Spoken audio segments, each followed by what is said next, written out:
little red dot in the top right. It's also interesting that he used to kick the shit out of his wife. I know. Like my two heroes, like you really realize. I was talking to my therapist about this, which is the fucking whitest thing I've ever said.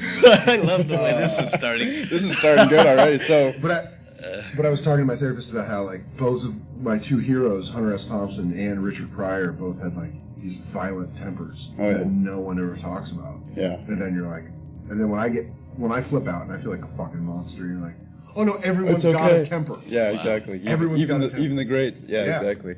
Well, we are officially started, so this is what, episode 4? Yeah. 4? Damn. All right. 4, so yeah. Who am I following? Sean Donnelly? Sean. Steve White, Jen Kober. Oh, Jen was last week. week. Fucking heavy hitters on this. Yeah, man. So we're starting. Well, thank you, man. Thank you for joining us. Yeah, and appreciate coming in on time. Thanks for having me to this deposition. it really does. I really feel like I'm like testifying against big tobacco right now. It looks we are aware of the health problems caused by tobacco.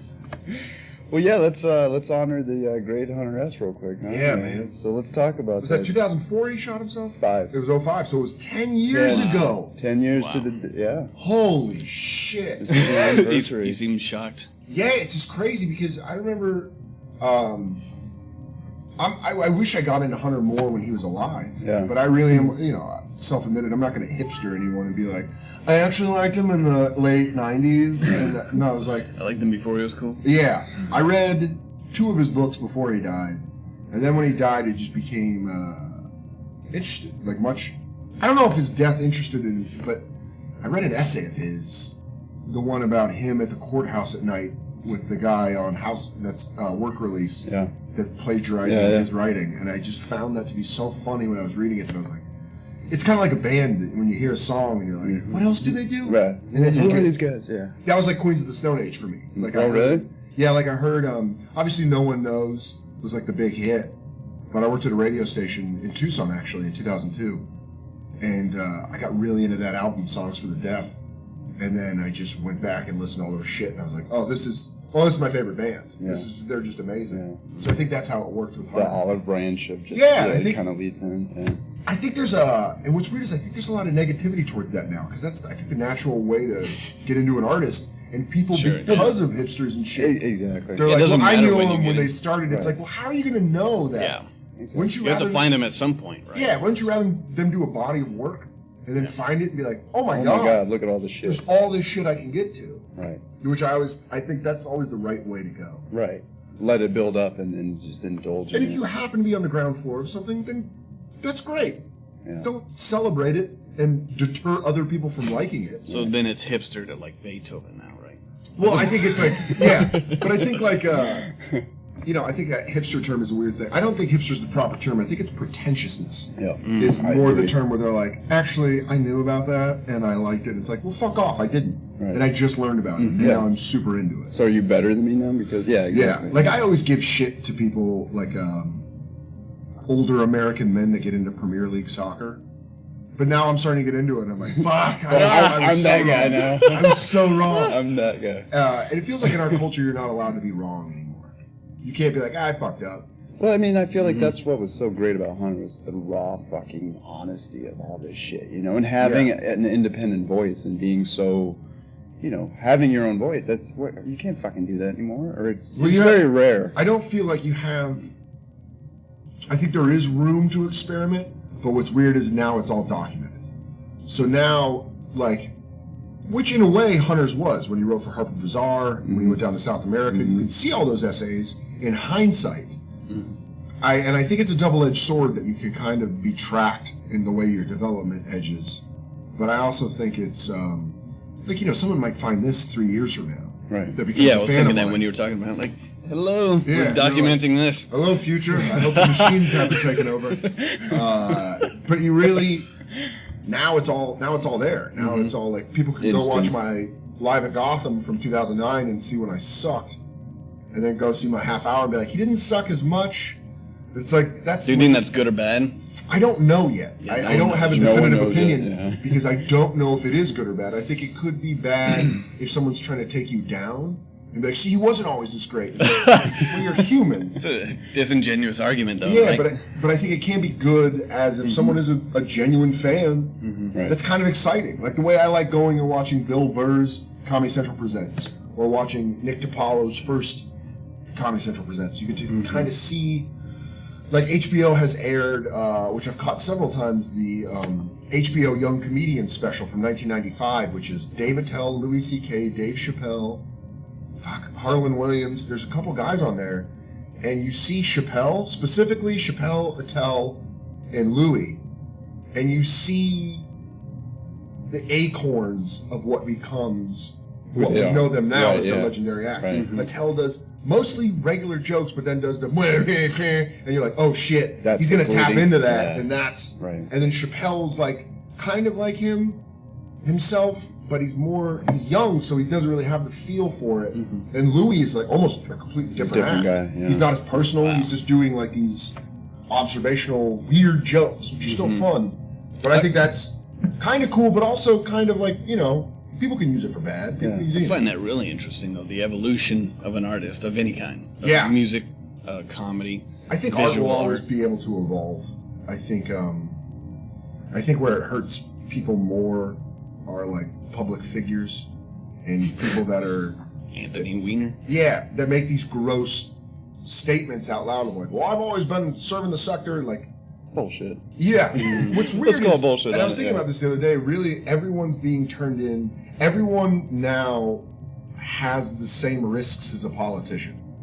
You know what I mean? You put up a Facebook post in 2010. It might bite you in the ass. In 2018, they're like, oh, but in 2010 you said you hate Mexicans. Like, well, it was a joke. It was Cinco de Mayo. I was drunk. Yeah, and they're like, well, no. Now you lost your fucking job. Yeah, You're like done. irrelevant. Yeah. You're done. And everyone's got that same Standard? Is it? standard, but I would also say threat of losing everything the way a politician has to. It's happened so many times. Well, here's there also is a fear. a about sad it. fact of America is we love ripping people down from the ladder. Oh, yeah. We love, we're like Crabs fine, in a keep bucket. going. Glorified. But we're almost like we're almost mean. We're like keep going, Keep going. keep man. going You're higher. almost there. Keep going, keep fucking take them out. And we take them out. We're like, watch them fall. Yeah. I think Yeah. I don't know if the it's hell is always that, been huh? that way. Like imagine Elvis. He didn't get taken down. Yeah. People still loved him. Loved him when he was jacked up on pain pills and eating banana. Even peanut now, butter sandwiches. even though they know the whole story. They know that he right.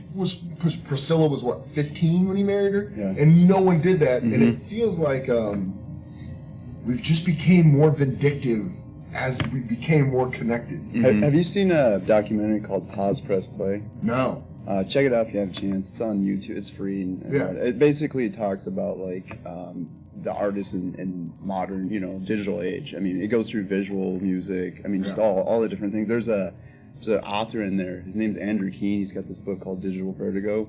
Interesting book. Basically, his argument is just that the social media platform is just destroying us. Like we're in like a dark age of society and also arts, and that's an interesting like concept to think about. I don't necessarily know if it's a dark age, but I will agree with the fact that there is a viciousness in our culture that did not exist before the internet, because you had to be accountable to say something to someone's face, Right. which Yeah. everyone is The terrified anonymity of. now is And what makes anonymity- it so dark. Anonymity adds to viciousness in a way where you're like, it's kind of like what they used to do with firing squads, where they give everyone blanks, but one man had the bullet, so no one knew who pulled the trigger.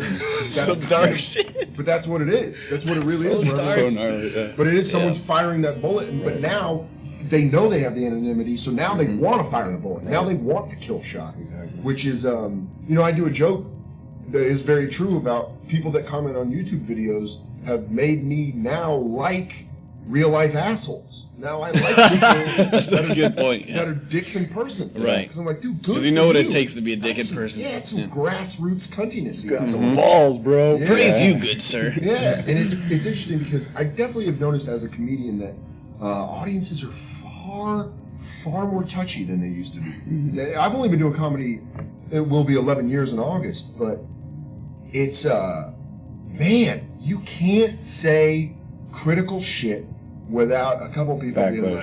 like, Oh, these sensitive fucks now. And it's not true.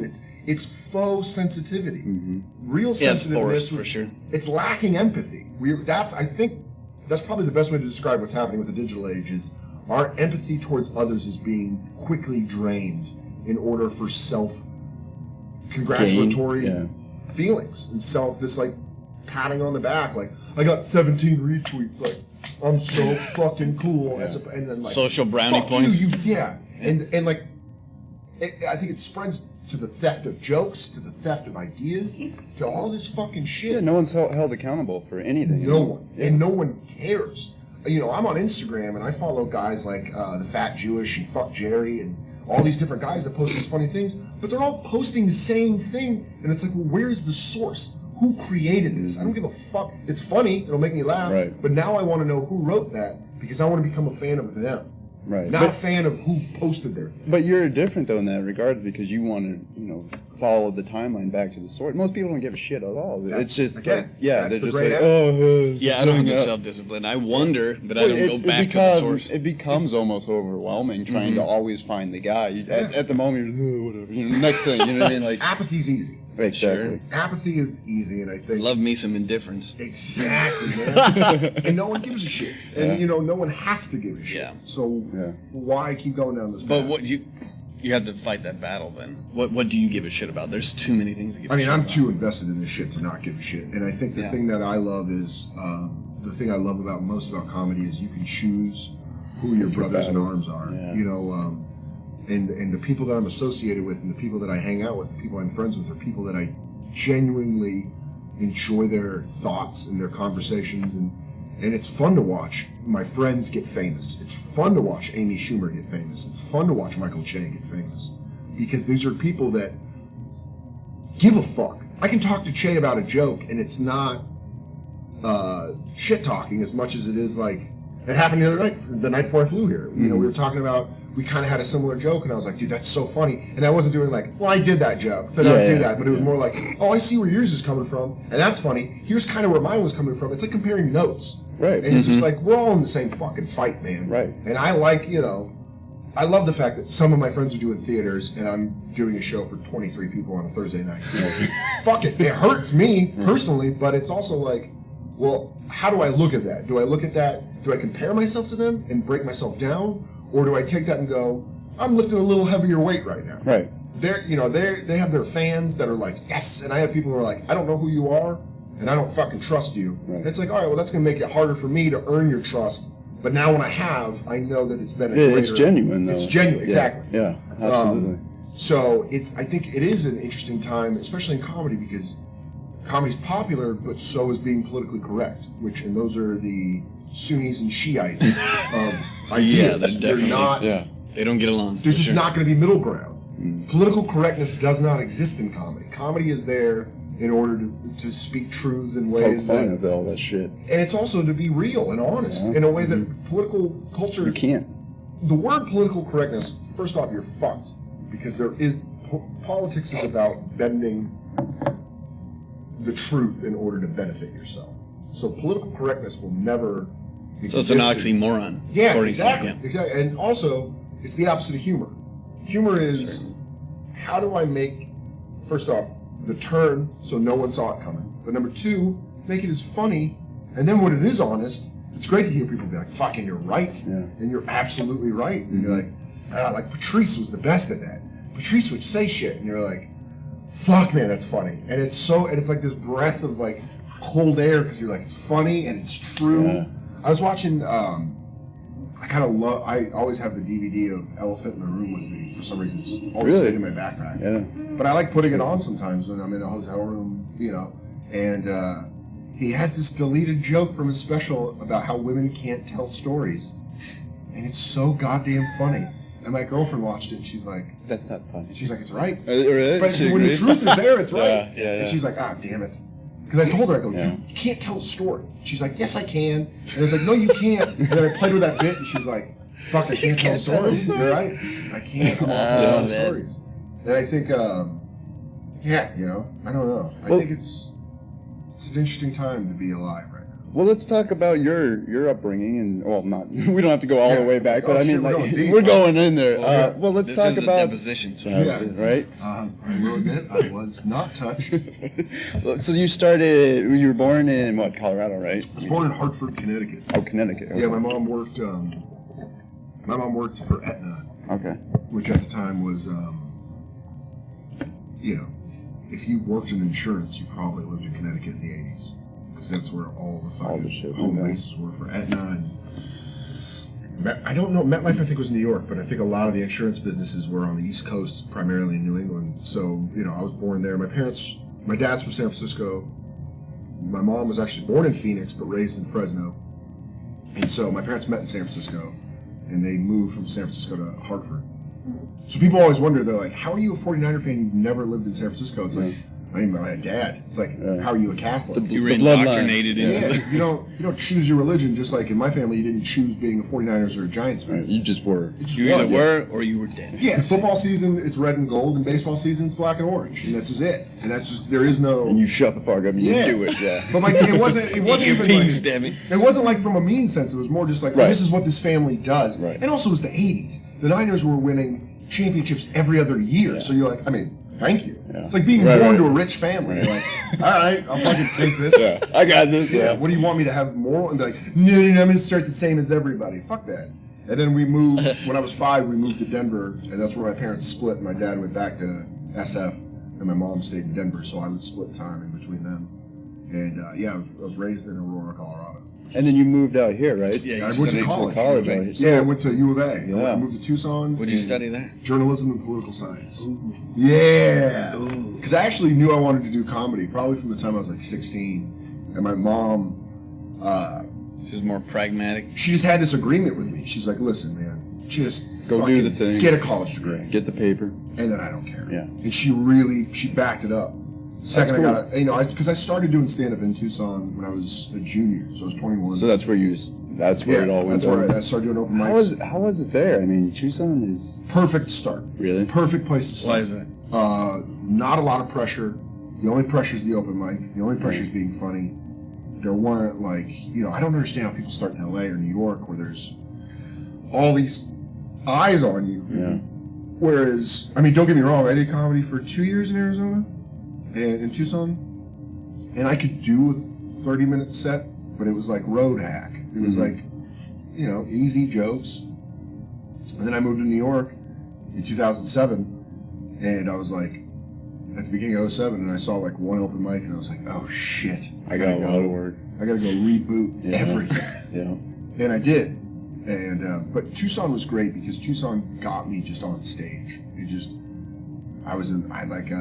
doing open mics, and then the girl that worked the ticket booth I had a huge crush on her, so that always helped. Being like, well, I'm gonna go back because, Jonas There's always pussy involved. Yeah. Always pussy involved. Always, in some way, it's always involved. Yeah. But I was like, I'd go flirt with her, and then she moved to LA, and I just kept doing stand up. I was just like, oh, this is my favorite because it was my favorite thing in the world to do. Because I didn't get along with. I had friends at U of A, but I didn't. Really click?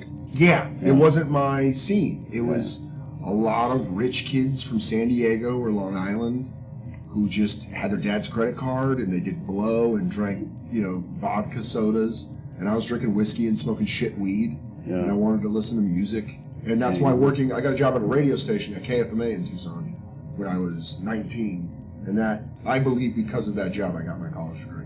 Because that kept me, that kept me focused and just kept me going to school. Yeah. Because, everyone I worked with, I was 19, and I think the second closest person was 24. Yeah. So they were like, dude, get your fucking degree. Yeah. Get your shit together, man. Just do it. Go to class. Mm-hmm. Don't hang out with those other fucks. Yeah, and then on the weekends I got to go, to like KFMA Day and introduce Offspring to 15,000 people. Mm-hmm. So it was like this weird thing where I was like hanging out with adults, but still in college. And then like college kids, my friends that were in college were like, dude, I heard you they got KFMA playing at the Rec. I just heard you. And it's like, I didn't care. I was apathetic. Right. I was like, oh, they didn't want to fuck me freshman or sophomore year. So I don't give a fuck now. Now I'm hanging out with like women. Like I'm drinking. Older women. Yeah. Like the women who were like, oh, you're interesting. But like a 31-year-old woman who's like, you're 20 And you I'll were like, fuck you. yeah. And you're like, this is awesome. Yeah, hell yeah. And it was so Always awesome. pussy involved.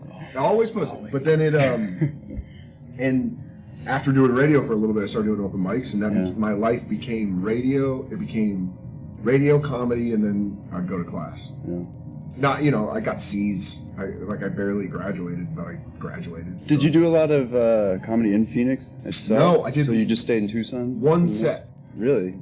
I did one set in Phoenix. Because this is a theory, and I'll probably get a lot of bullshit for saying this, but I just don't think this scene is it has so much potential. Because I came out from LA, and obviously yeah. Well, I mean LA, but then the way you argue about Phoenix to LA, I can argue LA to New York. I think it all is. I think it's all perspective. I'm actually amazed at how much this scene has grown. Oh, I think it's growing And it's for still sure. growing. It's I think there's growing. going to be another club Absolutely. apparently that Yeah. pops up in this town. So, But I think clubs necessarily sometimes doesn't You mean growth? mean growth. I think the thing I was most impressed with was the Denver comedy scene. Being from there, but never doing comedy there.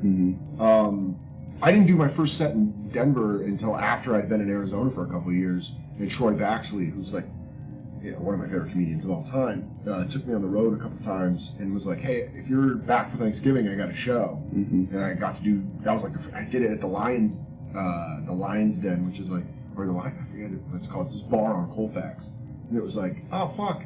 And then after that, 3 years later, I come back and the guys involved with Grawlix, like Ben Roy and Adam Caden Holland and Andrew Overall, and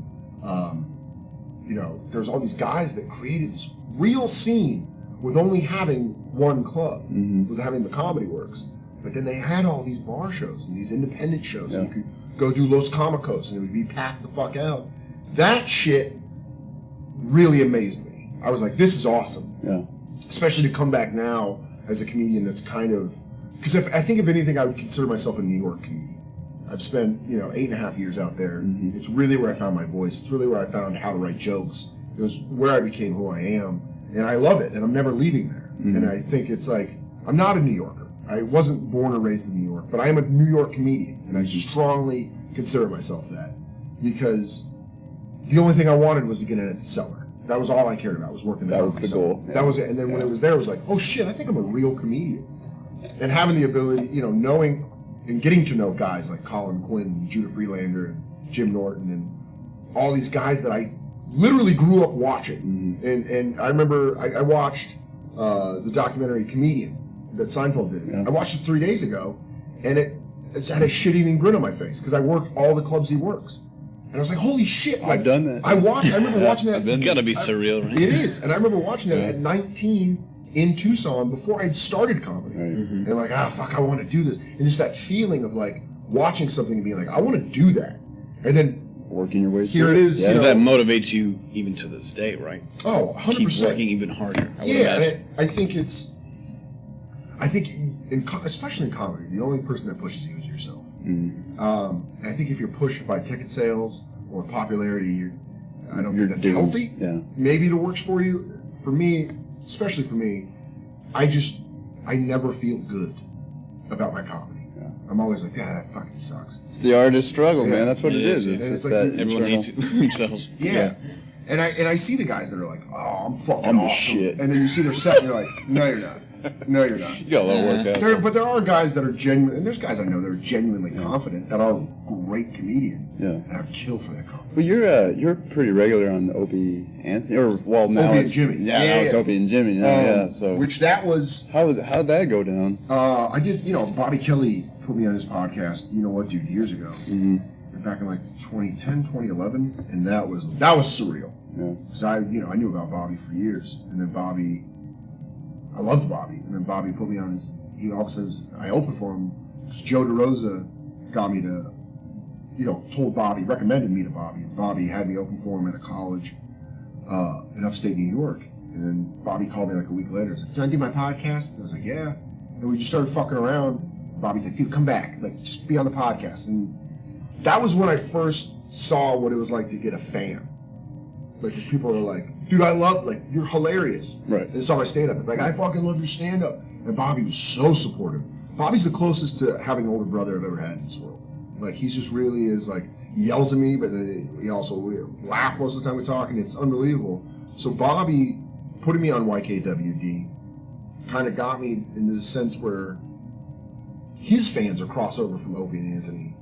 So finally they're like, do you want to do O&A? And I was like, I mean, hell yeah. that's like... Yeah, that's I was one of the so best. fucking nervous. Yeah. And I still do. I still get very, very nervous before I go on Opie and You sound so fucking calm all the time, man. Dude, and that's what I love about Twitter. There's so many people that talk shit where they're like, why are you trying so hard? I don't know, dude. I'm on fucking Opie and Jimmy. Like, what kind of sociopath would I be if I'm like, oh, who gives a fuck? Fuck it. And you know what? I'm drunk. All those people that talk shit, I would love to see you on Opie and Jimmy. I'd love to see you get one laugh on Opie and Jimmy. Because it wouldn't be possible. Opie and Anthony going on there and hitting a groove with them was the coolest thing ever. Yeah. Because Opie and Anthony, to me, I mean, they're the ones they're the guys.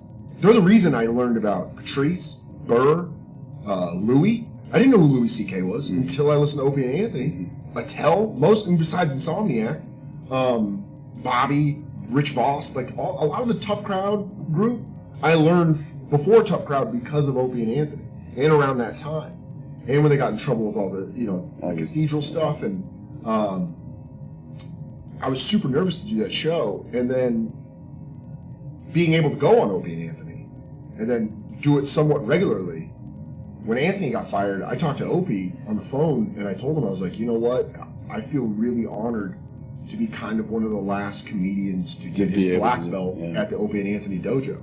Like, this thing that is the reason I know about people is the same reason that some people know about me, which is, to me, that's, I think, the coolest thing in the fucking world. Yeah, fuck. That's great. Like, I find that about a lot of comedians because they give other comedians their blessing. Like, they bring them onto a podcast, they do a thing with them, whatever. It's like they can. All you guys help each other now, and that's really cool. He's cool. It's really he's positive. going to be all right. Yeah, and it's interesting because it's like, there's a guy here last night, 23 people on a Thursday, and I'm just fucking around, and the dude's like, dude, I love you, I know Opie and Jimmy. And you're like, shit, you feel embarrassed. You're like, sorry, it's not sold out, man. And he's just like, no, man, I had a good time. You're like, okay, thank God. Yeah. Because I think there's a lot of evils in this business that make you try to feel like shit about yourself. Of course. Like, well, why aren't you on TV? And most of the time it's people that aren't even in comedy. Sometimes it's family members where they're like, have you thought about getting on Saturday Night Live? Like, have you thought about why don't you have a TV show? I thought about it. You don't have a TV show on Fox? And you're like, I mean, I'm fucking desperately trying to do that. Yeah. So it'd be nice. That'd be nice, yeah. But Opie and Anthony and Opie and Jimmy to this day, it's fun. It's fun. I get nervous, but then you get in there and it's just hanging, shooting shit. Yeah, exactly. Yeah. And you're just kind of fucking around. And I'm a huge Jim Norton fan, which I've never told Jimmy that. And so it's like when I make him laugh, I'm like, oh fuck! I get this like, all right. Something's here. Yeah, like that's cool. Do you think that that circumstance is more relevant in just New York? I mean, that kind of community, or because it does. I mean, I was LA. I don't believe it. Yeah, I was out there for a little bit, doing a little bit, and I didn't get that at all. LA is very like. What do you got? Yeah. Where'd you get that? You gonna help me? You gonna help me? You want to help? No, listen. I have some of my best friends live in Los Angeles. Right. Yeah. And the amount of amazing comedians in Los Angeles is startling. Yeah. Because New York, we have the guys, but our top guys are Louis and Rock, and Attell and Colin Quinn. You go out there and it's like fucking Leno, and like you see shit where you're like, oh, dude, I forgot you're like an iconic. We see Seinfeld sometimes in New York, but like you get like stars like Judd Apatow and like people like Sarah Silverman, like all these like super famous people that are maybe famous for movies and stuff. So it's a different feel. Yeah. Because in the boxing gym, when you see Rock and you see Chappelle, you're like, oh, cool. I can't wait to see what you're throwing out there. And in LA, you're like, oh, you're a fucking famous person. Yeah. So it's different. It's almost like. But Rock is just as famous to me. Rock to me is one of the greatest of all time, and so I think I just heard him talk so much at the table, and not to me. I mean, I don't know him. I'm not like, hey, what's up, Chris? What's up, bud? And he's friends with people I'm friends with, but I just listen to him. Yeah. So I don't know. Maybe I'm wrong about that. I could be wrong. Do you think it's just maybe the mystique of LA, and there's also a mystique because I follow art, sort of, and so there's a mystique about New York and its art scene versus LA and its art Well, scene. same music, yeah, it's the same. Yeah, and that's what I wonder if it's just. I think that's all a good imagined. point, and I think maybe I'm a little confused because I think I don't know LA, and I'm very fish out of water when I'm there, and I know New York, and I've just been through I've been through open mics to where I am now in New York, so I'm comfortable there. So I think probably that's what it is. Yeah. Because I mean, the guys I named are the best stand-up comics in the world. I know Sarah Silverman versus Chris Rock. To me, they're like I see them on the same level. But yeah, exactly. I see him on the same, and I don't know Sarah, so it's like, and I don't know Rock, but I've been around him enough that I've become desensitized. He's numbed it. Yeah, to see him. Send it, brother. You're like, oh hey man, like more or less, it turned from being like, I remember when I first saw him in New York, I was like, holy fuck, there's Chris Rock. And now I'm like, fuck, I'm gonna get bumped. Like, like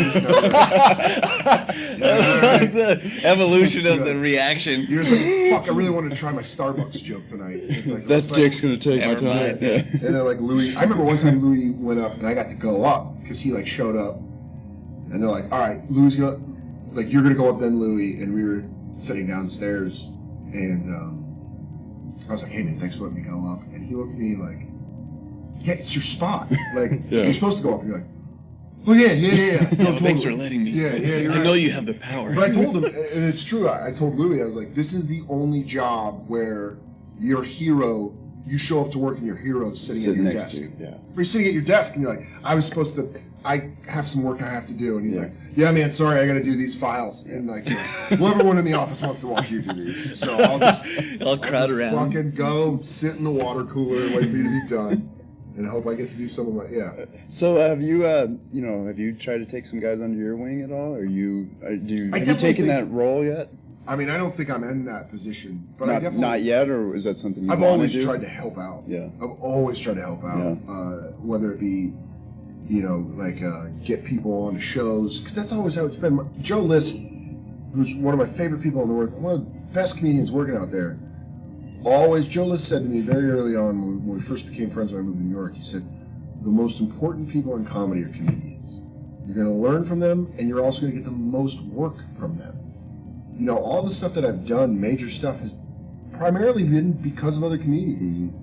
You know, and Schumer's the best at that. Schumer's, like, from what I've heard, Roseanne was like that. Roseanne just hired comedians to write and to be on the show, and Schumer's doing, I think, that times 20.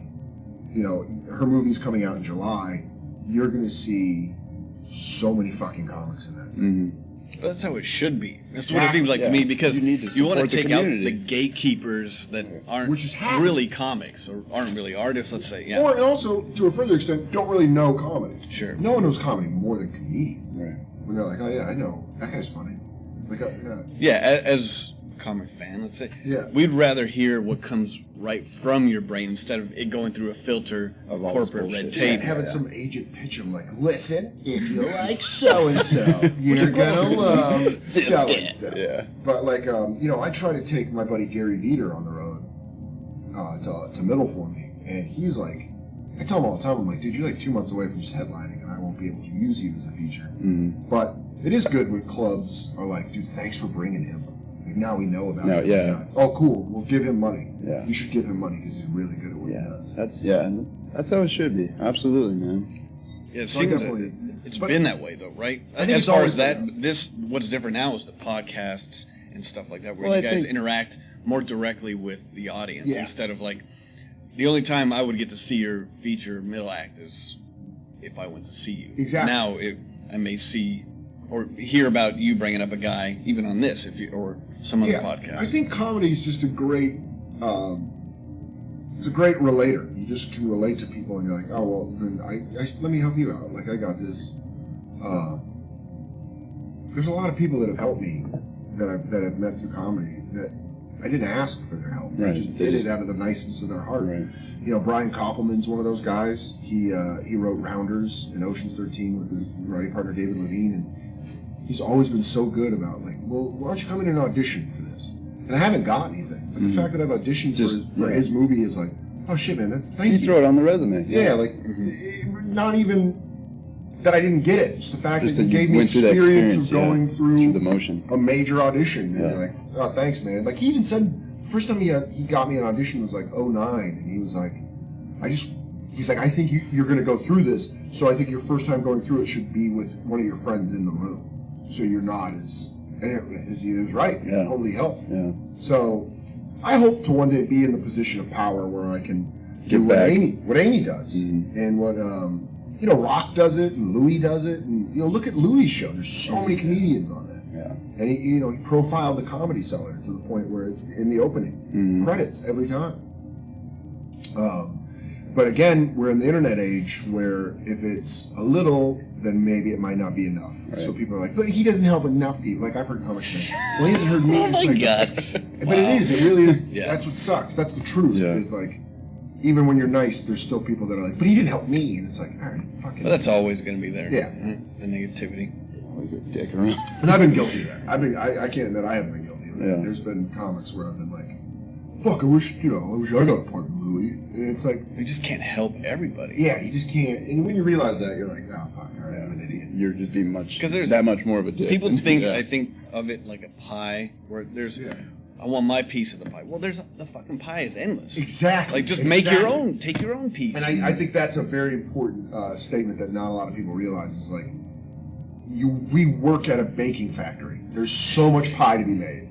Just go make your own fucking pie. Yeah. And I was talking to Nate Bargatze about this, but I really said, like, because he had a close thing where he almost, I don't think he'll get mad for me, but he almost got the Daily Show, and I almost got SNL, and we were, like, comparing, like, how much it hurt when he found out Stewart was leaving, kind of, like, was like, oh, man, like, I could have worked with John Stewart, and the SNL 40 thing, I was like, I could have been fucking, not on it, but even around it, or been a part of that, and then you're like, and he's my best friend, so we were talking, and it's like, well, why don't we go make our own thing, and then we don't have to worry about it. Right. Because if you make your own thing, you don't notice the other stuff because you're just like, oh, this is what I'm making, and then you look and you're like, oh, that's cool. Yeah. And by the way, apathy is one of the biggest components in comedy as far as success. Everyone I've known that's like, I don't give a shit, they get everything, and then the people are like, I want everything. You're like, you're not going to get anything. Yeah.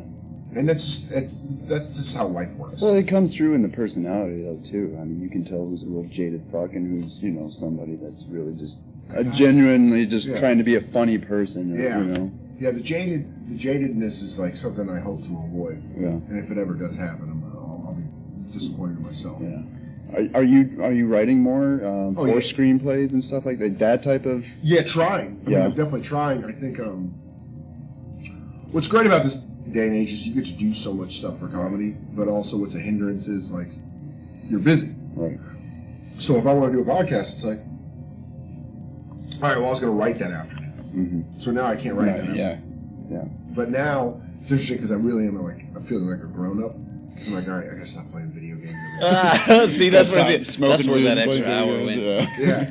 I clocked 3 hours getting high and playing video games on a Wednesday. 20 minutes of writing. Yeah, you're like, shit. So that's a loser. The point at now where it's just like, all right, go to the gym. Well, that's what I think is happening. It seems like people have to be more efficient now because you realize the workload's there. Right, you have to make more, you have to produce more, you have to create more, and so those who are so inclined they'll raise to the next level. Yeah. And I think that's honestly probably the stage that I'm at right now, where I'm just like, I gotta fucking work. I'm like, all right, now I just maybe PlayStation 4 once a week, and then because you get to a point where you start making a little bit of money in comedy, and you're like, oh shit, let me buy some DVDs. Let me buy. I bought season 1 through 13 of The Simpsons on Amazon, and I was like, who's gonna watch all The Simpsons?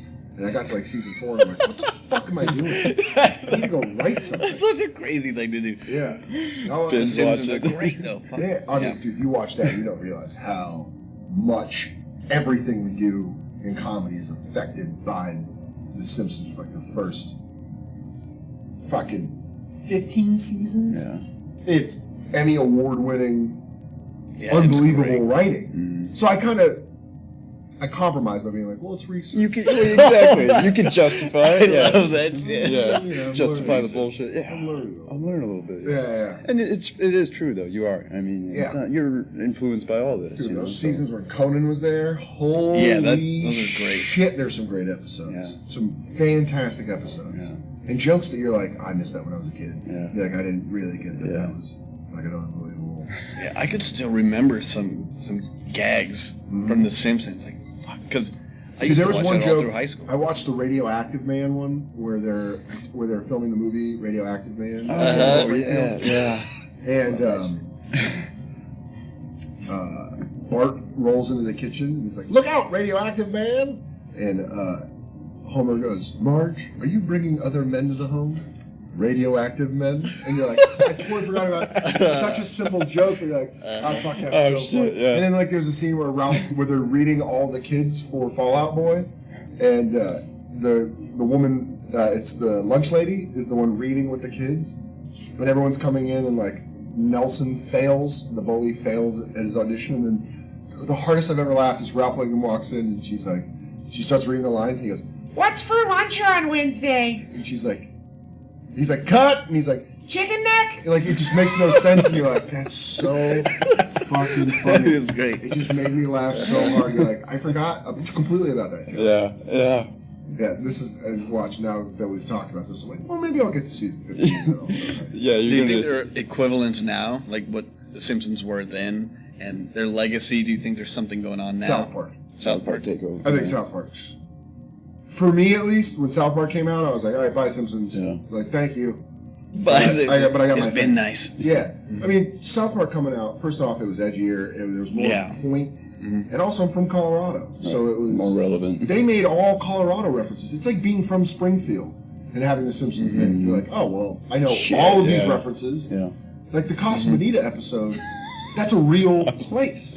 Like, I've been there. I went to several birthday parties. Talking about surreal. At Casa Bonita. And they did the first episode with Al Gore. They go to Cave of the Winds. Multiple field trips there as an elementary school student. So you're like, Jesus. Oh, shit, Like, Trey Parker became probably my favorite comedian when that show came out. Just as a comedian, not a stand-up comedian. He's just a comic. That show's so edgy too. So good. Crazy. It's crazy to think that exists. You can't. I wonder if that can be done in live action, real people. I think Always Sunny is probably the closest we've gotten to that. I think Always Sunny is the closest to South Park in live action, because Always Sunny hit certain subjects where you're like, oh, that was brilliant. Yeah. When they did, my girlfriend and I would always talk about how Caitlin Olsen has not won an Emmy. Blows our mind. The fact that she has not won an Emmy for being a lead actress in a comedy series when she is so fucking funny in Always Sunny in Philadelphia. And then they came out with an episode where it's the gang desperately tries to win an award. And you're like, oh, this is them talking about not winning an Emmy. Yeah. And it's brilliant. Yeah. And they're comparing their bar as their show with this brightly lit bar, which is clearly The Big Bang Theory. And like all the crossover jokes. And you're like, I mean, this is fucking perfect. Yeah. So I think that's probably the closest we'll ever get to a live action.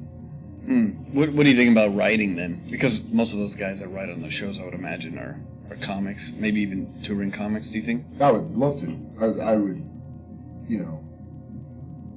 if I get to get money for being funny, I don't give a fuck in what aspect. I think if you're like one of those people who wants to act and you're like, I want to be a very funny comedic actor, good for you, dude. I just want to be fucking funny, and I like to help friends or shows. It's kind of like it's like, this sounds corny, but I like being a team player. Like, it's like, if I write something that someone else says and it gets a laugh, to me that's just as important as me saying it. Because it's like we talked about where you find the source material. I know that it came from me. That's my thought that is making people laugh. I just need that peace of mind. That's it. You're good with that. I'm fine with that. A check. And then that piece of mind. Check, I need that. I'm not an idiot. Slide I want that fucking money for it. It's like can survive off peace of mind. Right? Yeah, because it really is like you feel kind of like an offensive coordinator. You're like, oh, I drew up that play and it scored a touchdown. Yeah, someone else threw the pass, but that was my idea to put the receiver in that place if this happens. So I think I just hope to always be gainfully employed in comedy. Yeah. That's the way I look at it. And stand-up's my thing that I love the most. I think it's just the fucking best. And I think I'm at an interesting time in my career right now where I don't necessarily have people coming out to see me, but I'm earning people. You're gaining some momentum, man, for sure. Which is nice, but it still hurts, you know? Like, my girlfriend's visiting me from LA this weekend, and it's like, she's the most supportive person ever. And I show up, and she saw my face when there was like 23 people. And I text Sean Donnelly, I'm like, hey, was I like this last week? And he's like, yeah, don't worry, the weekend. Yeah, I know, that's why I talked to David, the Yeah. GM, I'm like, I don't know if we should do this podcast maybe on Sunday after we've gone through the rounds. Friday and Saturday. Yeah. Where He's depressed right now. No, yeah, because I wonder if that energy kind of seeps into this. Like, we've talked about it a couple times. Oh, but I think that's, 20 people. I mean, dude, every comic has a fragile ego. Even if it was, let's say, the bottom part was filled, I would be upset that the back booths weren't filled. Right, yeah. It's okay, never so you good don't think enough. it No, matters. even if I had a theater, I'd be like, I just didn't get them the way I wanted. Football stadium. But I will say it is much more painful when it's only 23 people and you're like, fuck, because I think, I was joking around, but I really wanted to have posters drawn up called the Quarter Full Comedy Tour.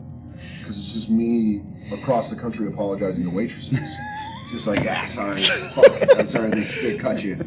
Like, maybe I should have tweeted out a couple more times, you know. And then I talked to my friends, and they're like, 5, you know, on Instagram, they're like, 7 sold-out shows. And they're like, fuck! Yeah. All right, I get it. Yeah. And then, But they had to pay their dues as well. some of my friends didn't. No. You know. That's the thing that's Jesus. fucked up about comedy, though. There's a couple There's people guys that that go right just to the jump. front of the line. Yeah. But you know what? God bless them. I'm glad some people are doing it, and I'm glad it's my friends. Yeah. Because then I can bust their balls and be like, Well, I'm fucking working when on they it. fall off the ladder, then you're going to be like, hey, man, Yeah. that's part of it. Well, there's like a couple friends of mine that have only heard yes Yeah. as far as in their careers. Just like, yes. Oh, do you want that? Yes. You can have oh, that. you have this. You're You good. have this. And then I have friends who aren't as fortunate as me, who have just heard no, no, no, no, no. And you're like, that guy's really fucking good. I don't know why he's hearing no. And you don't know. You don't know why they're hearing no. Right. But it's a shifting landscape. So I don't think you should ever Give up. Well, number one, don't ever take anything for granted.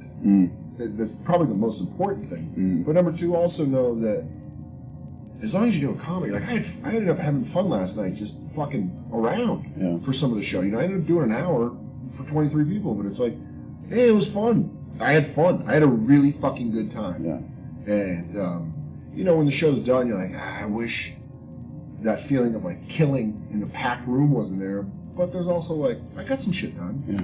Well, I know, like, you know, with Marin, you know, when he's barely, it feels like he's barely getting into his niche now, you know, with the podcast and stuff. And you know, that he's a great story of just going, you know, and just staying alive, you know. It took, you know, so many years, and finally he hit his thing, he found his niche, and, like, that thing's blowing up now. Yeah. Man. The show's blowing up. I mean, it just... He's got a TV show and a yeah, very it's popular fucking- podcast. yeah, it's He crazy. did a special, and I think that's the great thing about comedy is it's not athletics. Right. You don't have an expiration date. Mm-hmm. It only becomes, you know, Rodney Dangerfield, and like look at Leslie Jones. You know, she just got on SNL this year, and she's been murdering for 20 years. Mm-hmm. She's been on the road killing for over 20 years. And in 2015, she got SNL, and it's awesome. Mm-hmm. And it's like, that's so great. And I think that's just what it is. You're just like, all right, just keep fucking going. Plug it away. Does Louis have that same story? I've heard something about that, Louis, right? Where man, he put in his a first significant show, amount of time his before first he... show But even buckled, before and his then- first show. Yeah.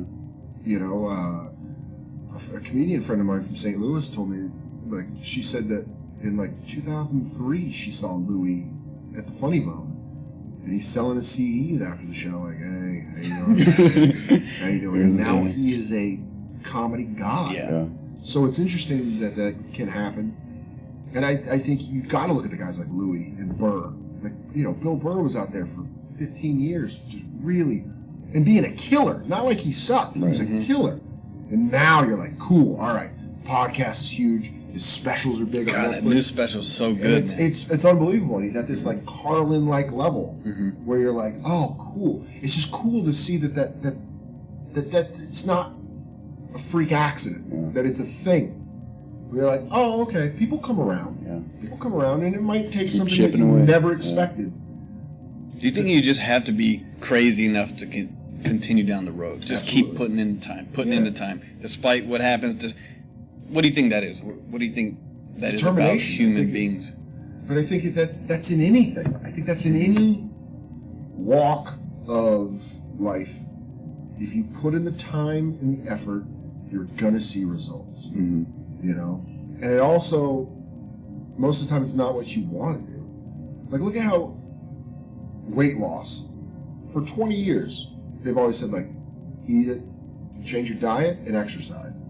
And now we're in 2015, and we've gone through thousands of miracle products, and they're still saying, eat right and exercise. Eat right and exercise, because that's just what it is. And with comedy, it's like, write jokes, get on stage, and just keep going. Yeah. And that's all you can do. Mm-hmm. Write jokes, get on stage. Write jokes, get on stage. And people don't like to hear it. I think it bums people out when I get Facebook messages from young comics who are like, hey, so what should I do for comedy? It's like, just get on stage as much as possible. Yeah. And then when you don't want to go on stage, go on stage. With the younger comics, I mean, do you really feel a sense of entitlement? No, not with all of them. I think there's a couple that are... But I remember being a young comic and seeing guys that you're like, oh, you don't get it. Yeah. I remember barking in the West Village, like standing outside trying to get people to come to a show. And I met this guy named Scott. I forget what his last name was. But I was talking to him, and he's like, man, he's like, why are you barking? And I was like, oh, because I just want to get stage time. And he's like, yeah, I'm trying to get around that. He's like, you know, I just want to get on stage for a little bit, and then I want to, like, get on a show. And then I want to get on, oh, you're crazy. Oh, you're and I was an open micer. Delusional. Yeah. I'm like an open micer that just moved to New York from Arizona, and I'm like, oh, well, I'll see. And he was gone within a year. Yeah, sure. You know, and that was 7.5 years ago. And you're like, oh, I don't know where that guy is. He's out back smoking somewhere, telling the story. Yeah, man, I did comedy, but it just didn't work. No, you didn't work, motherfucker. There's not this it didn't work. There are some guys I've seen that it doesn't work, but they're still working. They're still fucking comics. Yeah. Anytime I meet someone that's like, I used to do stand-up comedy, I'm like, all right, well, we're done. We're done. Anyway. You're an asshole. There are some guys that like, we're done. One of my friends did it. He did comedy for a year because he just wanted to do it. Yeah. He didn't make these outlandish statements of like, I'm a stand-up comedian now, but he did comedy, and he was a real comic for a year, and then he's like, I gotta go back to how I make money. You know, he's like, I tried it, and I appreciate it, and it opened up a sense of himself that he didn't know. But I don't resent it. I'm like, good for you, man. Now I can talk to you about comedy. Yeah. You understand kind of where I'm coming from. Yeah, he's outside of that delusional bubble. You can talk about it from the perspective of someone that made the decision to do it and also to not do it. Yeah. And the people that say that they used to be comics, a lot of times it's like they act like the decision wasn't theirs to stop. Like the machine wouldn't let them in. Right? This just happened. It's like, well, maybe you shouldn't have had 4 kids and lived in Pennsylvania if you wanted to do a fucking stand-up comedy. You know, maybe you should. There were so many factors you could have. I sacrificed relationships, friendships, fucking everything just to be like, I gotta go do sets. You know, like I gotta. Like, my girlfriend lives in LA. I could take a week off and go to, you know, a vacation, or I could be like, listen, I'm working in Arizona. How about you meet me out there? Yeah. And she understands. She came to the Thursday show. Tonight, she's like, I don't know what I'm going to do during your shows. I don't take it as an insult. I'm like, yeah, I'll meet you after. Make sure you pick me up at the club right when I'm done. Yeah. And we'll go get dinner. Do you think that's not talked about enough, that aspect of getting something done, or the hard work? It's not just the hard work of writing or of being creative. It's the sacrifice as well, right? Do you think that's discredited? I think it's the ugly part that people don't like talking about. The way that people don't like talking about being sore after you exercise. You know, that's the soreness that comes along with it. You're like, there's been so many things that I wanted to do that I couldn't because I have shows. Yeah. You know, cool shit where it's like, oh, that would be awesome. Like, my best friend's bachelor party was in Vegas, and I had no money. His brother bought me a plane ticket. He was like, we're gonna just come. All the best friends are coming. I got you a plane ticket. And I got a call from Caroline's. It's like, hey, do you want to MC for Greg Proops all weekend? It's $1,000 for 6 shows. And you're like, call my buddy. I'm like, I can't come to your bachelor party. And he was mad. He was fucking really mad. And understandably so. But also, it's like, I'm a comic, man. I'm a comic first and I'm your friend second. Yeah. Mm-hmm. That's no one wants to hear that. No one wants to hear that. How's that been with the lady then? I mean, That's great. She's awesome. Yeah. I mean, she's an actor, so I understand her. Okay. I understand her plight just the way she understands mine, and she understands that I won't leave New York because we have a saying that L.A. for acting is like New York for stand-up. It's just that's where the best. That's where it all happens. That's where it goes. We really get the most work done. Right. So that's just what it is. Yeah. She's supportive. I'm supportive. We see each other once a month.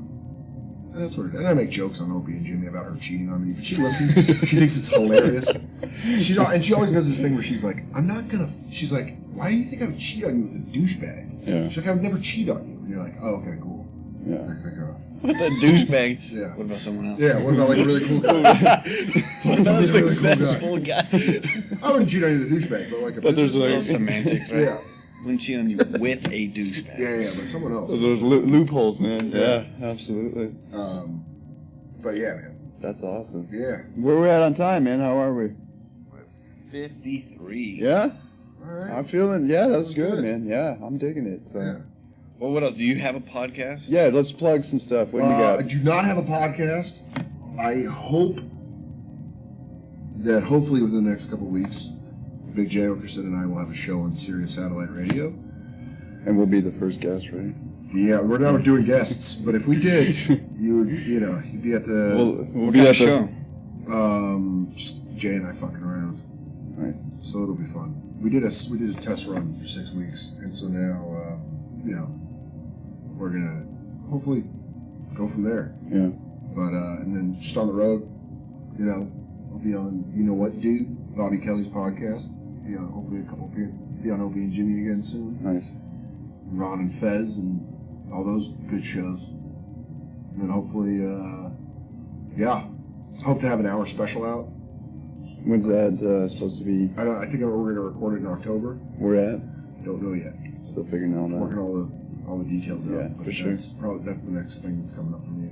Cool, man. I'm really focused on. And after Phoenix, where you at? I'll be at Laugh Fest in Grand Rapids, Michigan in March, and then I'll be at Helium in Philadelphia the 19th to the 21st, and then then all over the fucking place, man. Yeah, just we're on the road. Yeah. Yeah. Beautiful, man. Somewhere on the road. I don't know. I go week by week. Yeah, that's how you have to. Yeah. You fucking have to do it that way. No big picture. Pop in the podcast here and there. Yeah, man. Wherever they need me. Yeah. Beautiful, man.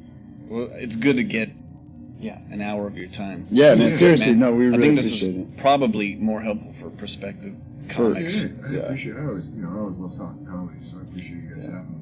No, pleasure's all ours. Yeah, man. Cool. And that's a Twitter, Dan Soder. Yeah, that's it. I don't tweet. I just retweet.